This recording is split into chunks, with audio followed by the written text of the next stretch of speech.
Okay, motivation की तरफ चलते हैं और मोटिवेशन है today is your opportunity to build the tomorrow you want. आज आपके पास मौका है वैसा भविष्य बनाने का जैसा आप चाहते हैं। और भविष्य बनाने की एक की जो मैंने इन दिनों आप लोगों के साथ डिस्कस करनी है वो ये है कि परीक्षाओं में आपको निरंतरता बहुत ज्यादा जरूरी है। निरंतरता के लिए आपका पेशेंस बहुत जरूरी है और पेशेंस के साथ साथ जिस बच्चे को पढ़ाई करना आ जाता है वो परीक्षाओं में सफल हो जाता है।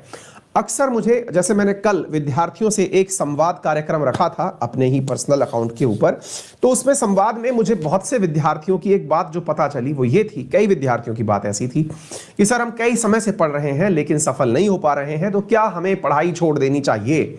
ये एक प्रश्न ऐसा है जो कि बहुत से विद्यार्थियों को परेशान करता है कि साहब मैंने पढ़ तो बहुत दिन से रखा है, हर बार परीक्षा में 1-2 अंक से चूक जा रहा हूं। अगर आप हर बार चूक रहे हैं इसका मतलब आप कोई ना कोई ऐसी गलती दोहरा रहे हैं जो कि आपने गत वर्ष भी करी थी, तब आपने कोई लेसन नहीं सीखा, इस वर्ष भी आप कर दिए, अभी भी आपने कोई लेसन नहीं सीखा। अब आप पूछेंगे साहब पहले भी पूरा सिलेबस पढ़ के गया था, इस बार भी पढ़ के गया हूं। नहीं, तो इसका मतलब आपने पहले जो कमी छोड़ रखी थी वो इस बार भी छूटी हुई है। आप अपने बारे में सेल्फ एनालिसिस खुद ही कर सकते हैं कि आपकी तैयारी में ऐसा कौन सा हिस्सा था जो लास्ट टाइम भी चूक गया था, इस बार भी चूक गया है।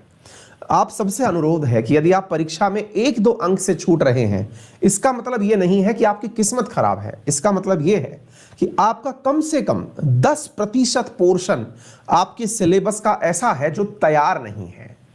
आप इस बात को सुनने में थोड़ा अटपटा फील जरूर कर सकते हैं।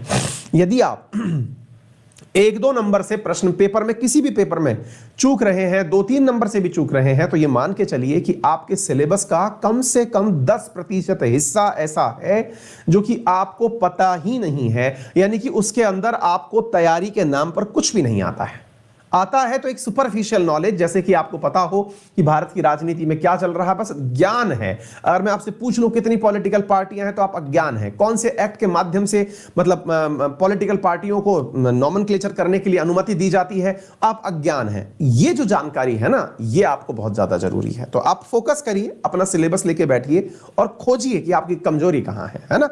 चलिए